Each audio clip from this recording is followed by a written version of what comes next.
మన అధినేత గౌరవ కేసీఆర్ గారు కొన్ని క్షణాల్లో ఇక్కడ ల్యాండ్ అవ్వబోతున్నారు.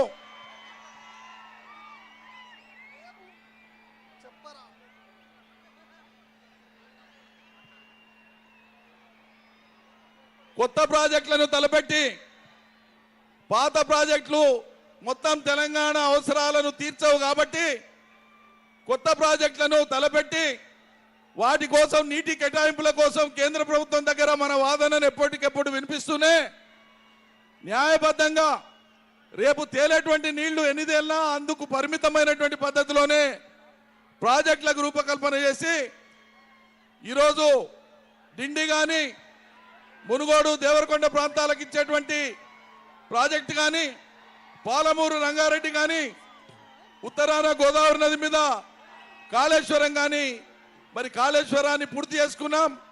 పాలమూరు రంగారెడ్డిని దాదాపు 85-90% పనులు పూర్తి చేసుకున్నాం.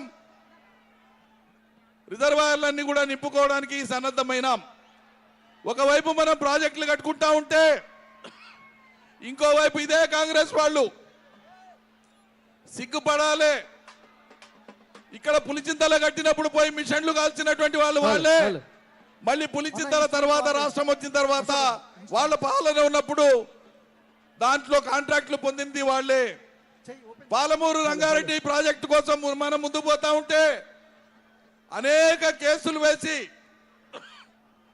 పాలమూరు రంగారెడ్డి ప్రాజెక్టు జాప్యం కావడం కోసం కారణమైంది కాంగ్రెస్ పార్టీ. అనేక కేసులు వేసినారు. కానీ వాళ్ళ నిస్సిగ్గుగా ఏం మాట్లాడుతున్నారు? పాలమూరు రంగారెడ్డిని సకాలంలో పూర్తి చేయలే కేసీఆర్, ఫలితం ఇయ్యలే, నీళ్ళు ఇయ్యలేనటువంటి దుర్మార్గం మాటలు మాట్లాడుతున్నారు.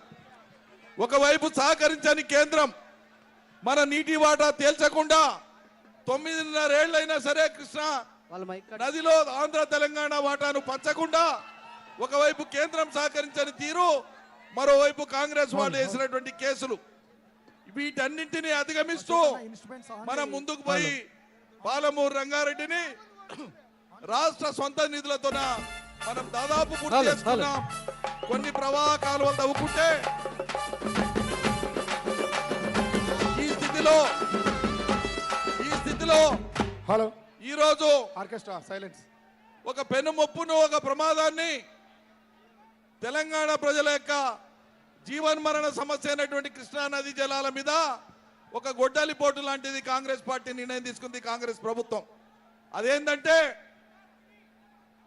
నీటి వాటా తేలే వరకు మన అజమాయిషిలో ఉండే నాగార్జున సాగర్, ఆంధ్ర అజమాయిషిలో ఉండే శ్రీశైలం పర్మనెంట్ గా నీటి వాటా తేలే వరకు ఇది కొనసాగాలని చెప్తా ఉంటే కేసీఆర్ 9 ఏళ్లు దాన్ని కాపాడుతా వస్తుంటే ఈరోజు కాంగ్రెస్ పార్టీ, కాంగ్రెస్ ప్రభుత్వం పోయిన జనవరిలో, మొన్న జనవరిలో 17వ తేదీ నాడు కేంద్రంలో జరిగినటువంటి మీటింగ్ లో ఆంధ్ర తెలంగాణ 2 పార్టీలు ఒప్పుకొని వచ్చినాయి. ఏం ఒప్పుకొని వచ్చినాయి? ఈ కృష్ణా ప్రాజెక్టులను వాటి కింద ఉండే మొత్తం అవుట్లెట్స్ ని కేఆర్ఎంబి పరిధికి ఇవ్వడానికి, మన రాష్ట్రం యొక్క హక్కుల్ని వాళ్ళ చేతిలో పెట్టడానికి అంగీకరించి సంతకాలు పెట్టేసి వచ్చినారు. ఇవాళ సంతకాలు పెట్టిందే గాక మేమేం పెట్టలేదు, కేసీఆర్ అంగీకరించిండని చెప్పి వైపు మాట్లాడుతూ మళ్ళీ వాళ్ళ శాసనసభలో మొన్న ఏ రకంగా మళ్ళీ తీర్మానం పాస్ చేస్తారు. ఒకవేళ కేసీఆర్ అప్పగించి ఉంటే మీరు శాసనసభలో తీర్మానం ఎందుకు చేయవలసి వస్తుంది? కాబట్టి ఈరోజు కాంగ్రెస్ ప్రభుత్వానికి కృష్ణా జలాలే కాదు, వాళ్ళు ఇచ్చిన ఏ హామీలను అమలు చేసే చిత్తశుద్ధి వాళ్ళకి లేదు, ఆ ఉద్దేశం వాళ్ళకి లేదు. దురదృష్టం ఏంటంటే ఒకనాడు మన నీళ్లను, మన రాష్ట్రాన్ని ఆంధ్ర ప్రాంతానికి అప్పచెప్పినారు, ఆంధ్రలో కలిపేసినారు. ఇవాళ మనకు ఉండేటువంటి రాష్ట్రం అయినాక కూడా మనకు ఉండేటువంటి కృష్ణా జలాల మీద మనకున్న హక్కును కృష్ణార్పణం చేసి ఆంధ్రకు అప్పచెప్పేటువంటి కుట్ర పన్నారు.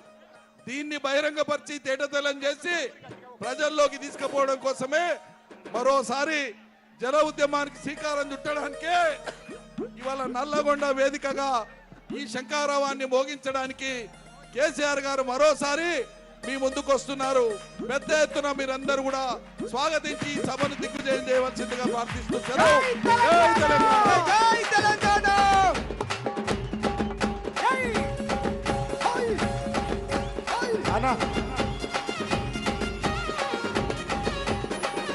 ఉండాలి సార్ వచ్చేదాకా. ఒక్కసారి ఇట్లా జై తెలంగాణ ఎత్తురే. అరే దండు గదిలే దండు గదిలే దండు గదిలేరో.